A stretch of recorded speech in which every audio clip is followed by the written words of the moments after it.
দিলে গোলামের গো নবী সারিয়া যাইও না গো নবী মায়ার নবী তুমি গুণ মনি এই না পাপিও মতরাইবে গো নবী এই কোরআনেতে শুনি গো নবী মায়ার নবী তুমি গুণমণি কত সুন্দর সুরতে তোমার জানে নিরঞ্জন গো নবী বানায় নিরঞ্জন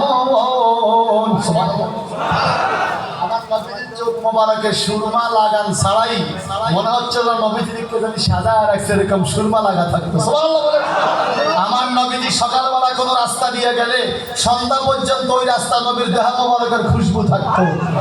নবীজি এত সুন্দর, মদিনার মানুষগুলো রাত্রিবেলা নবীকে গ্রহণ করার জন্য সানিয়াতুল বিদা নামক জায়গায় আগাইয়া গেল।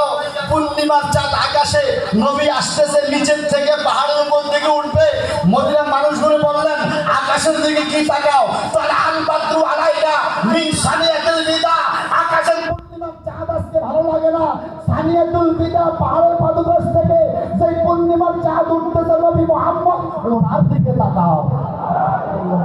আরো জোরে বলবেন না সুবহানাল্লাহ? আরো মায়া করে বলেন সুবহানাল্লাহ। এই জন্য আমার এই চন্দ্র কত সুন্দর সুরতে তোমায় দিল নিরঞ্জন গো নবী দিল নিরঞ্জন আমার মরণ কালে দয়া হলে গো দিও তোমার নুরানি দর্শন গো নবী আমার মরণ কালে দয়া হলে গো মুর্শিদ দিও নুরানি দর্শন গো নবী দয়াল নবী তুমি গুণমণি কোনদিন জানি মরে যাব তারিখ জানা নাই গো আমার। আপনাদের জানা আছে?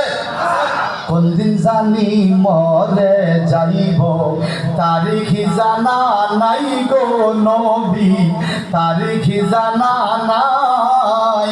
আমার মরণ কালে কিছু চাই না গো মুর্শিদ তোমার দর্শন চাই গো নবী মায়ার নবী তুমি গুণমণি। চিৎকার দিক আমার হাবা